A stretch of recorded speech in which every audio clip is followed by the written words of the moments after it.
Hello, I'm David McCulloch and I am the Technical Advisor for Digidol here at City and Guilds. Welcome to this recording, which we will be given an overview of the Level 2 Award in Digital Skills for Construction, and we'll be looking at what it includes, the assessment method, and some recording forms that you should be aware of.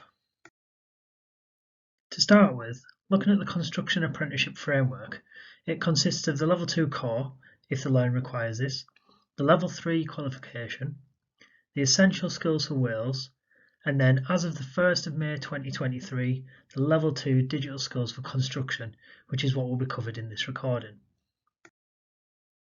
This award has been designed specifically for use in the specification of apprenticeship standards for Wales.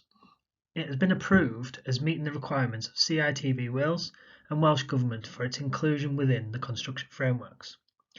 The award contains a single mandatory unit which will cover the knowledge and skills required to work confidently and effectively with digital technology.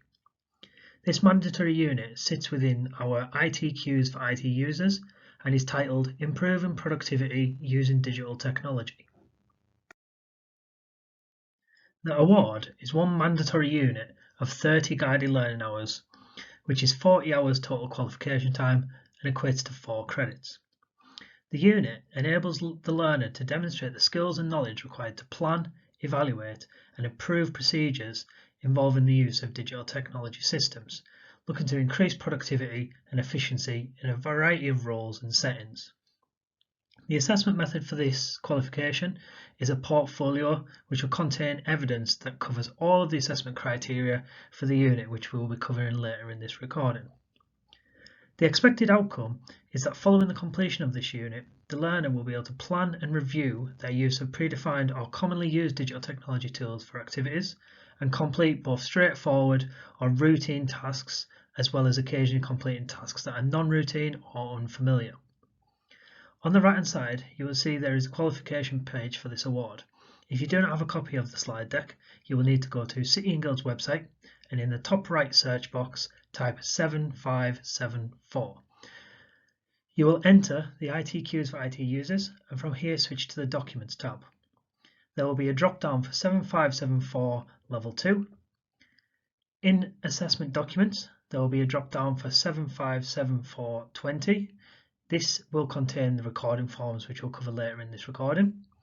And in Centre Documents, there will be a drop down 757420 Handbook, which is where the qualification handbook will sit. As mentioned, the award is assessed via a portfolio of evidence. This will be internally assessed by the centre or training provider and then externally quality assured by City and Guilds.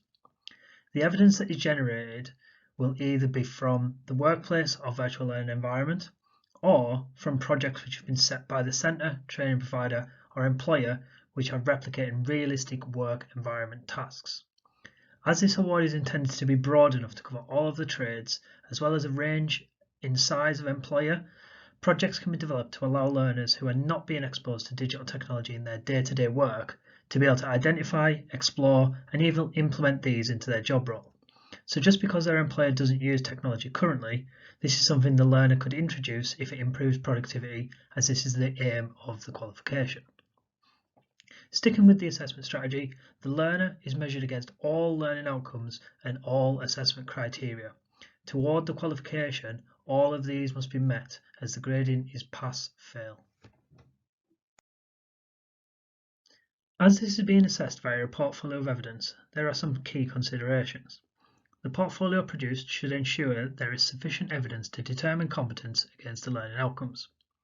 The evidence included should be referenced against the criteria it is targeting and meeting. The portfolio should be authentic, current, and reliable, meaning it has been produced by the learner in a work environment or via a realistic work task, and it should have been produced during the time frame of their apprenticeship.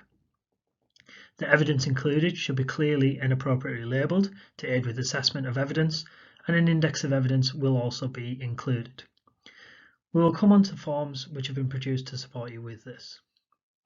Regarding types of evidence, a well-rounded portfolio will utilise an appropriate mix of assessment methods, which could be from the following.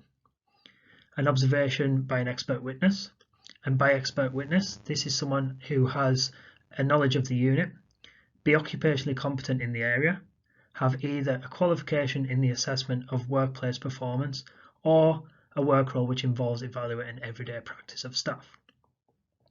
It can also come from work products, written reports, and presentations that have been produced by the learner. It could come from professional discussions, candidate reflective accounts, or questioning from yourselves. Projects and assignments or case studies which are based on real work practices or experience which have been authenticated by an assessor can also be included. Evidence included in the portfolio must not include any methods of self-assessment or employer contributions that focus on opinions rather than direct observations. So avoiding, I witnessed the learner do X, so they will be able to do Y. There are 6 forms which have been provided in the document section of this qualification, which will support you in evidence and learner submissions. As you can see, Form 2, 3, 5 and 6 have an asterisk. This is due to them being a requirement. Alternatives can be used, but these will need to be approved prior to use. These forms are the ones that we'll be focusing on in this recording. Starting with Form 2, this is an expert or witness status list which will record the details of all who have witnessed any candidate evidence. Focusing on the asterisks again, status refers to one of 4 categories. These are an occupational expert meeting the specific qualification requirement for the role of an expert witness, which was covered in the assessment evidence section, and this can also be found in the qualification handbook. It could be an occupational expert who is not familiar with the standards. It could be a non-expert who is familiar with the standards, and a non-expert who is not familiar with the standards. This widens the net of stakeholders who can act as a witness for the learner. The next section looks at the professional relationship to the candidate. This can be manager, supervisor, colleague, customer, or another relationship. From this, a customer, for example, is likely to be status 4, which is a non-expert who is not familiar with the standards. The outcomes or criteria these have witnessed will all need to be recorded within the form. Next, looking at Form 3, this is a performance evidence record form, which is used to record the details of activities that have been observed, witnessed, or for which a reflective or self-account has been provided. This form allows you to record the ways in which the outcomes and criteria have been evidenced in the portfolio and the activities that have taken place to allow these. Moving to Form 5, this is an evidence location sheet which is used to identify what requirements each piece of evidence covers and where it is located. This can also include questioning records which are being held elsewhere. It is worth considering that the evidence included and submitted in the portfolio must be accessible to yourselves to assess, but also for City and Guilds to quality assure. So where documents are saved on an internal system or a cloud-based platform, ensure these are accessible from outside of your organisation. Lastly, Form 6 is a unit assessment and verification declaration. This form is used on completion of the unit as a statement of authenticity. This records the candidate, assessor, and any internal verifier signatures, and also records if the portfolio has been sampled. Finally, moving on to the learning outcomes for the award. Starting with Learning Outcome 1. This is to plan, select, and use appropriate digital technology and software for different purposes. A great starting point for this is identifying a range of digital technologies and being able to describe the purpose of each. This will then lead the learner to being able to plan how they intend to use digital technology to achieve an outcome and allow them to select a suitable technology to achieve this. When thinking about the purpose of the technology, this could be to reduce time or costs, streamline processes, or even increase productivity, which is the aim of the award. The learner will need to consider any legal or local guidelines and constraints that may apply if they are completing tasks that include live data or secure locations. Considerations for GDPR or any company policies will be utilised here. When looking at Learning Outcome 2, this is to review and adapt the ongoing use of digital technology tools and systems to make sure that activities are successful.